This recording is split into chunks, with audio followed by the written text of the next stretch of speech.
आज के वीडियो में गुरुत्वीय क्षेत्र यानी ग्रेविटेशनल फील्ड इसके बारे में डिस्कस करेंगे कि ये क्या होता है।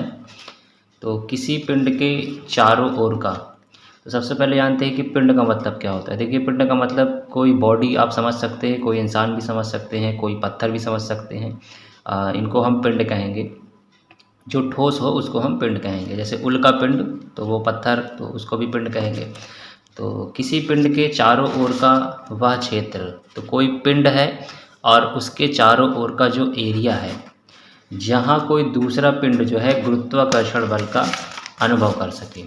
जैसे मान लीजिए कि ये ग्रीन कलर से जो है ये पिंड है और इसके चारों ओर का ये इसका एरिया है, यानी इसका यहाँ तक आप समझ सकते हैं कि इसका एक गुरुत्वीय प्रभाव है, या कह सकते हैं कि इसका एक अट्रैक्शन फ़ोर्स है। देखिए, इंसान का भी अपना जो ऑरा होता है तो उसकी भी एक लिमिट होती है 3 से 4 फीट तक के एरिया में, मतलब रेडिएटिंग पावर एक एनर्जी होती है जो।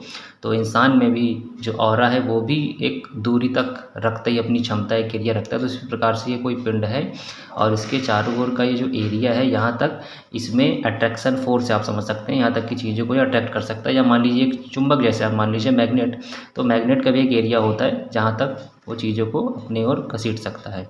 तो ये पिंड है, तो पिंड के चारों का वह क्षेत्र, पिंड के चारों का वह क्षेत्र जहाँ कोई दूसरा पिंड, तो ये बाहर ब्लैक कलर का एक पिंड है, तो अभी ये इसके अट्रैक्शन फोर्स से बाहर है। लेकिन मान लीजिए कोई पिंड जो है जो इसके अट्रैक्शन फोर्स के एरिया में आ गया, ये वाला पिंड, तो दूसरा पिंड क्या करे, वो गुरुत्वाकर्षण बल का अनुभव कर सके। तो जैसे यहाँ पे ये पिंड आया तो ये अब इसकी ओर क्या है, एक फोर्स का अनुभव कर रहा है, यानी कि इसके क्षेत्र में आने पर इसमें एक बल लग रहा है। तो ये जो बल अनुभव कर रहा है, तो ये कहाँ पे कर रहा है, ये गुरुत्वीय क्षेत्र, यानी इसका जो क्षेत्र है, एरिया है, जहाँ पे दूसरा पिंड कोई दूसरे बल का अनुभव करे, उसी को गुरुत्वीय क्षेत्र कहते हैं। तो इस पिंड का ये जो गुरुत्वीय एरिया है उसमें दूसरा पिंड जब आ गया, तब ये भी इसके अनुसार इस पे अट्रैक्ट होने लगा, इसके अनुसार मूवमेंट करने लगा। लेकिन ये जब तक बाहर था, इसके क्षेत्र में नहीं था, तो इस पर कोई भी फोर्स वगैरह नहीं लग रहा था। तो गुरुत्वीय क्षेत्र इसी को कहते हैं।